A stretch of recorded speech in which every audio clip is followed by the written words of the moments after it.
दोस्तों स्वागत है आपका एक नई वीडियो में। और आज जो ये प्रैक्टिस सेट का वीडियो है ये हिंदी व्याकरण से संबंधित होने जा रहा है और हिंदी व्याकरण का ये वीडियो है। और ये जो वीडियो है किन के लिए महत्वपूर्ण है मैं उनके बारे में पहले बता देता हूँ। हिंदी एलटी के लिए महत्वपूर्ण है, एलटी टैट हो गया, एलटी कमीशन हो गया, इनके लिए बहुत महत्वपूर्ण है। उसके बाद टीजीटी हिंदी के लिए, टीजीटी हिंदी हो चाहे कुछ भी हो उनका, क्योंकि वहाँ पे व्याकरण से संबंधित प्रश्न जरूर बनते हैं। उसके बाद पीजीटी की बात करूँ तो पीजीटी हिंदी के लिए तो अति महत्वपूर्ण ही है ही।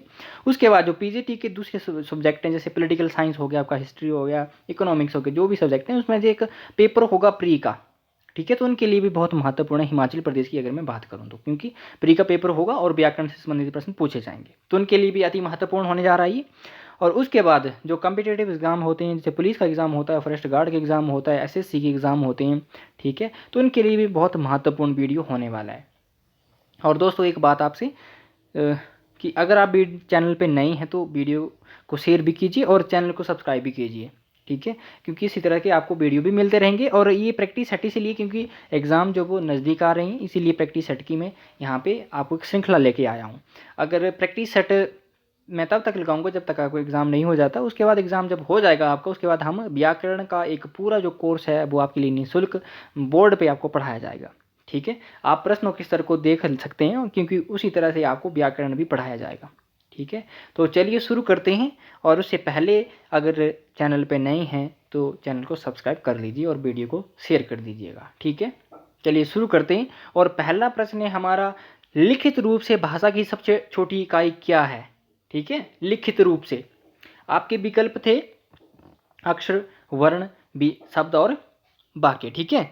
तो आपका जो यहाँ पे सही विकल्प है वो ख हो जाएगा, यानी कि वर्ण। आप वीडियो को पॉज करिएगा और अपने विकल्प मन में सोचिए और खुद का मूल्यांकन कीजिए कि आपके 25 में से कितने प्रश्न सही हो रहे हैं। मैं जल्दी जल्दी बताऊंगा आपको क्योंकि मेरे पास समय नहीं है। जहाँ पे एक्सप्लेन करने की मुझे जरूरत होगी मैं कर दूंगा। जैसे यहीं पे पहले प्रश्न पे मैं बात करूँ तो भाषा की जो सबसे छोटी इकाई होती है वो वर्ण या ध्वनि होती है, और भाषा की सबसे छोटी सार्थक इकाई जो वो शब्द होती है, और भाषा की पूर्ण सार्थक इकाई जो वो वाक्य होती है, ठीक है।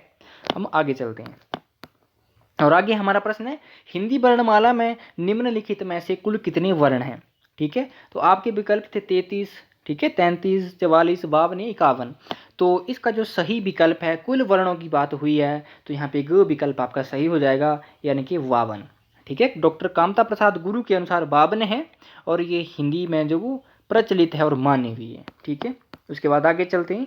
और आगे हमारा प्रश्न है, हिंदी वर्णमाला में शुद्ध स्वरों की संख्या कितनी है, ठीक है। हिंदी में शुद्ध स्वरों की संख्या कितनी है। आपके विकल्प थे 11, 10, 13 या 14। तो इसका जो सही विकल्प है वो ख हो जाएगा, यानी कि 10, ठीक है। री को स्वर नहीं माना जाता, पूर्ण स्वर या शुद्ध स्वर, ठीक है। आगे चलते हैं। और आगे हमारा प्रश्न है, वर्ण क्या है, ठीक है। इसी तरह से आपसे और भी प्रश्न बन सकता है, शब्द क्या है, अक्षर क्या है, वाक्य क्या है, ठीक है। और ये परिभाषा इस तरह से आपसे पूछ सकते हैं किसी भी एग्जाम में। तो आपके विकल्प थे, भाषा का लिखित रूप वर्ण होता है, ध्वनि का लिखित रूप, साहित्य का लिखित रूप या कहानी का लिखित रूप, ठीक है। तो आपका विकल्प यहाँ पे ख सही हो जाएगा, यानी कि ध्वनि का लिखित रूप। अब हम आगे चलते हैं, ठीक है। और अगला प्रश्न है हमारा, हिंदी में उत्पत्ति के आधार पर स्वरों के कितनी भेद हैं, ठीक है। यहाँ पे स्वरों की बात की गई है कि हिंदी में उत्पत्ति के आधार पर स्वरों के कितने भेद हैं। आपके विकल्प थे 3, 2, 4 या 1, ठीक है। तो यहाँ पे आपका विकल्प ख सही हो जाएगा। और हिंदी में उत्पत्ति के आधार पर स्वरों के 2 भेद हैं, मूल स्वर और संधि स्वर, ठीक है। संधि स्वर के भी आगे 2 भेद हो जाते हैं और इसको मैं आपको बताऊंगा आगे जब हम व्याकरण का पूरा कोर्स लेके आएंगे। अभी यहाँ पे सिर्फ हम प्रैक्टिस सेट जो लेके आया हूँ मॉडल क्वेश्चन पेपर, इनको सॉल्व करते हैं, ठीक है। आगे हमारा प्रश्न है कि स्पर्श व्यंजनों की संख्या कितनी है, ठीक है। स्पर्श व्यंजनों की संख्या कितनी है। आपके विकल्प थे 33, 35 तो नहीं है, 25 है ये, और 30 और 28, ये 4 विकल्प आपके सामने हैं। तो इसका जो सही विकल्प है वो हो जाएगा ख, ठीक है। ख सही विकल्प हो जाएगा। जो हिंदी वर्णमाला में 5 वर्ग हैं, ठीक है, उनके जो 5 अक्षर होते हैं जैसे क वर्ग, च वर्ग, ठीक है, तो उसके 25 जो वर्ण है उनको स्पर्श व्यंजन के नाम से पुकारा जाता है, ठीक है। आगे चलते हैं। और आज का जो ये वीडियो है ये सिर्फ वर्ण विचार पे संबंधित है, इसके बाद संधि पे भी होगा, ठीक है, समास पे भी होगा आपका, ठीक है, और सर्वनाम पे हो सकता है, ठीक है, संज्ञा पे भी हो, जितने भी सारे व्याकरण के टॉपिक हैं सब पे वीडियो बनेंगे, ठीक है। अब चलते हैं आगे, और आगे हमारा प्रश्न है निम्नलिखित में से कौन सा अंतस्थ व्यंजन नहीं है। क्या नहीं है? अंतस्थ व्यंजन नहीं है इनमें से। तो आपको पता होना चाहिए कि हिंदी वर्णमाला में अंतस्थ व्यंजन कौन कौन से हैं। ठीक है, तो आपके विकल्प थे य, र, श और व। ठीक है, तो यहाँ पे जो अंतस्थ व्यंजन है वो श नहीं है। ठीक है, आपके य, र, ल, व, ठीक है, ये अंतस्थ व्यंजन के अंतर्गत आते हैं। ठीक है, आगे देखते हैं, और आगे हमारा प्रश्न है निम्नलिखित में से कौन सा ऊष्म व्यंजन नहीं है। ठीक है, ऊष्मीय व्यंजन भी इसको कह सकते हैं। आपके विकल्प थे श, व, श, ह। तो यहाँ पे आपको हमने पहले भी देख लिया एक प्रश्न, तो वो नहीं होगा क्योंकि वो जो है वो अंतस्थ व्यंजन है। ठीक है, आगे चलते हैं। वीडियो को पॉज करिए दोस्तों और अपना खुद का मूल्यांकन करते रहिए क्योंकि मैं जल्दी जल्दी आपको बता रहा हूँ। अब आगे हमारा प्रश्न है कि निम्नलिखित में से कौन सी कंठ्य ध्वनि है। ठीक है, कंठ्य ध्वनि कौन सी है इनमें से। आपके विकल्प थे इ, च, न और ख। ठीक है, तो आपका विकल्प यहाँ पे घ सही हो जाएगा, यानी कि ख। ठीक है, ये कंठ्य ध्वनि है। आपका वर्ग जो होता है वर्ग का क वर्ग, ठीक है, क, ख, ग, घ, ng, ठीक है, तो वो जो हैं वो आएंगे आपके कंठ्य ध्वनि में। ठीक है, और स्वर जो अ और आ हैं वो भी आपके इसमें ही आते हैं, कंठ्य ध्वनि में। आगे चलते हैं, और आगे हमारा प्रश्न था निम्नलिखित में से कौन सा विवृत स्वर है। ठीक है, विवृत स्वर है। ये स्वरों के भेद हैं अलग अलग दृष्टिकोणों के अनुसार। ठीक है, आपके विकल्प थे ई, उ, आ या री। ठीक है, तो जो इसमें से विवृत स्वर है वो आपका आ हो जाएगा, ग इसका सही विकल्प है। अब आगे चलते हैं, और आगे हमारा प्रश्न था कि निम्नलिखित में से कौन सा दीर्घ स्वर है। ठीक है, स्वरों के आपको पता 3 भेद हैं। ठीक है, एक हर्षिव स्वर होता है, ठीक है, एक दीर्घ होता है, एक प्लुत भी होता है। मुख्यतः 2 ही भेद स्वीकार किए जाते हैं, परंतु ये जो प्लुत होता है, ठीक है, उसको भी मान लिया जाता है। तो आपके विकल्प आपको दिख रहे होंगे स्क्रीन पे भी, अ, ई, आ या उ। ठीक है, तो इसका जो सही विकल्प है दीर्घ स्वर वो आपका ग हो जाएगा, और ये जो तीनों आपको दिख रहे हैं ये हर्षिव स्वर हैं। आगे चलते हैं, और आगे हमारा प्रश्न है कि निम्नलिखित में से कौन सा कंठोष्ठ स्वर है। ठीक है, कौन सा स्वर है, कंठ और ओष्ठ। ठीक है, कंठोष्ठ स्वर है। तो आपके विकल्प थे उ, ए, ठीक है, री और औ। तो इसका जो सही विकल्प है वो घ हो जाएगा आपका औ। ठीक है, ये कंठोष्ठ स्वर है आपका। आगे चलते हैं, और आगे हमारा प्रश्न है निम्नलिखित में से कौन सा नासकीय व्यंजन नहीं है। ठीक है, कौन सा नासकीय व्यंजन नहीं है। तो आपके विकल्प आपको स्क्रीन पे दिख रहे होंगे, और इसका जो सही विकल्प है वो हो जाएगा आपका ग, यानी कि झ नहीं है। और एक बात बता दूं आपको, जो वर्ग के पंचमाक्षर होते हैं वो नासकीय व्यंजन होते हैं। ठीक है, वर्ग का पंचमाक्षर जो होता है वो नासकीय व्यंजन होता है। आगे चलते हैं, और आगे हमारा प्रश्न है निम्नलिखित में से कौन सा अल्प प्राण वर्ण नहीं है। ठीक है, अल्प प्राण वर्ण नहीं है। तो आपके विकल्प थे ज, क, ख और ट। ठीक है, तो इसका जो सही विकल्प है वो आपका हो जाएगा ग, यानी कि ख वर्ण जो है ये क्या है, अल्प प्राण नहीं है। ठीक है, इसके संबंध में आपको एक छोटी सी मैं जानकारी दे देता हूँ कि अल्प प्राण क्या होता है और महाप्राण क्या होता है। जो अल्प प्राण वर्ण होते हैं, ठीक है, इसमें से आपके जो 11 स्वर है वो सब आ जाते हैं। ठीक है, इसके बाद वर्ग का पहला, तीसरा और 5वां वर्ण आ जाता है। इसमें अंतस्थ वर्ण जो होते हैं वो आ जाते हैं, और उसके बाद अनुस्वार यानी कि अंग जिसको हम कहते हैं, इसमें से वो आ जाते हैं, और कुल संख्या इसकी कितनी होती है, 31 होती है। आगे चलते हैं, और आगे हमारा प्रश्न था कि निम्नलिखित में से कौन सा महाप्राण नहीं है, यानी कि महाप्राण नहीं है इनमें से। आपके विकल्प थे श, ठ, घ और आ। ठीक है, क्वेश्चन संख्या आपकी 15 है। ठीक है, तो इसका जो सही विकल्प हो जाएगा आपका वो हो जाएगा घ। ठीक है, यानी कि आ। ठीक है, क्योंकि जो स्वर हैं आपके सारे के सारे वो अल्प प्राण में आते हैं। ठीक है, और महाप्राण की एक सामान्य सी बात बताता हूँ, वर्ग का दूसरा चौथा वर्ण जो होता है वो महाप्राण होता है। उसमें ये व्यंजन जितने होते हैं वो होते हैं विसर्ग होते हैं।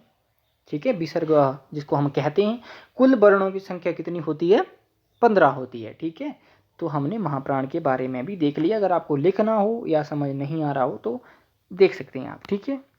उसके बाद आगे है, और आगे हमारा प्रश्न है कि निम्नलिखित में से कौन सा सघोष ध्वनि है, कौन सी सघोष ध्वनि है, ठीक है। इनमें से कौन सी सघोष ध्वनि है, ठीक है। प्रश्न संख्या 16 है आपका यहाँ पे विकल्प है श, क, छ और ग, ठीक है। तो इसका जो सही विकल्प है वो हो जाएगा आपका घ, ठीक है। क्या हो जाएगा आपका विकल्प घ सही हो जाएगा, यानी कि ग, ठीक है। अब मैं एक सामान्य सी बात आपको बता देता हूँ कि घोष और सघोष वर्ण क्या, इसको घोष भी कहते हैं सघोष को, ठीक है। परीक्षा में कई बार घोष वर्ण भी पूछ लिया जाता है, घोष ध्वनियाँ भी पूछ लिया जाता है, ठीक है। तो आपको सतर्क रहना है, सघोष भी हो सकता है और घोष भी हो सकता है, ठीक है। वर्ग का जो तीसरा, चौथा और पांचवा वर्ण होता है वो सघोष होते हैं, ठीक है। उसके बाद य, र, ल और व, ठीक है, और ह भी इसमें इंक्लूड कर लिया जाता है, और स्वर जितने भी होते हैं, ठीक है, अनुस्वार और विसर्ग, ठीक है, इसमें विसर्ग भी मान लिया जाता है। तो इसकी कुल संख्या हो गई आपकी 33, ठीक है। अब आगे चलते हैं, और आगे हमारा प्रश्न है कि निम्नलिखित में से कौन सी अघोष ध्वनि है। यहाँ पे अघोष के बारे में पूछ लिया गया है, ठीक है। तो आपके विकल्प आपको दिख रहे होंगे अ, श, ज और न, ठीक है। तो इसका जो सही विकल्प है वो हो जाएगा आपका श, ठीक है, क्योंकि स जो है वो क्या है, सघोष वर्ण है, ठीक है। ख इसका सही विकल्प हो जाएगा स, ठीक है। अब इसके संबंध में थोड़ी सी आपको बात बता देता हूँ कि अघोष वर्ण क्या होते हैं। वर्ग का तीसरा, चौथा, पांचवा, ठीक है, सॉरी, तीसरा, चौथा, पांचवा तो सघोष होते हैं, परंतु पहला, दूसरा श और तीन स जो है वो क्या है, आपके अघोष में गिन लिए जाते हैं, ठीक है। तो आपका विकल्प ख सही हो जाएगा 17 का। इसके बाद आगे चलते हैं हम, खुद का मूल्यांकन करते रहिए वीडियो पॉज करके। उसके बाद हमारा प्रश्न था कि निम्नलिखित में से कौन सी स्पर्श संघर्षी ध्वनि है या वर्ण है आपका, ठीक है। आपका 18 प्रश्न जो है, आपके विकल्प थे ग, य, ठीक है, स और प। तो इसका जो सही विकल्प है वो हो जाएगा आपका ख, ठीक है।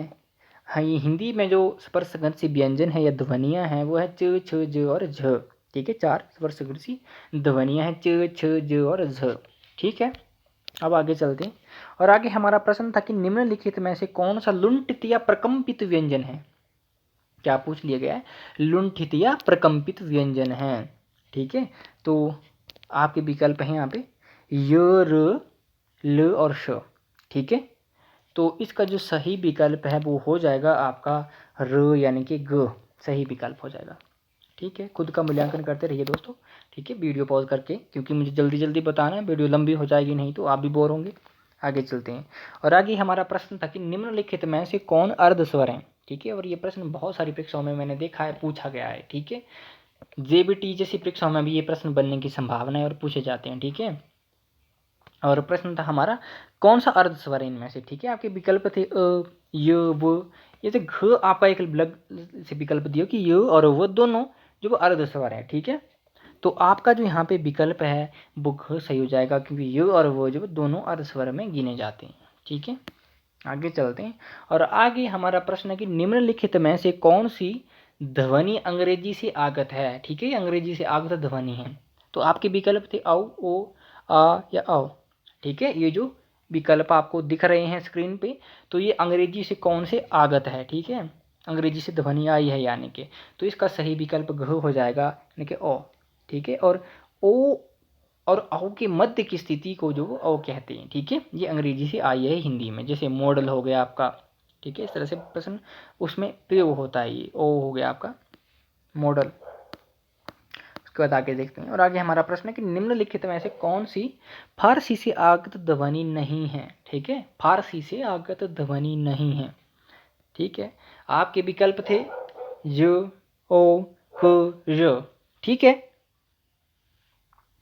तो ये आपके विकल्प हैं 4, ठीक है। तो आपको अभी हमने अंग्रेजी से किया है, तो आपका विकल्प यहाँ पे ख सही हो जाना चाहिए, और ये आसान प्रश्न आपके लिए बन जाना चाहिए, तो इसका ख विकल्प सही हो जाएगा, ठीक है। क्योंकि अंग्रेजी से आगत है। बाकी सभी जो नुक्तायुक्त ध्वनियाँ हैं वो कहाँ से आती हैं, फारसी से आई है। और इसका प्रयोग हिंदी में करने के लिए किसने कहा था, राजा शिव प्रसाद सितारे हिंद एक बहुत विद्वान हुए हिंदी के, उनके योगदान से ये फारसी से हिंदी में आई है नुक्तायुक्त ध्वनियाँ, क र, ठीक है, फ ख ग, ठीक है। अब आगे चलते हैं और आगे हमारा प्रश्न है कि निम्नलिखित में से कौन सी तालव्य ध्वनि नहीं है, ठीक है। निम्नलिखित में से तालव्य ध्वनि नहीं है।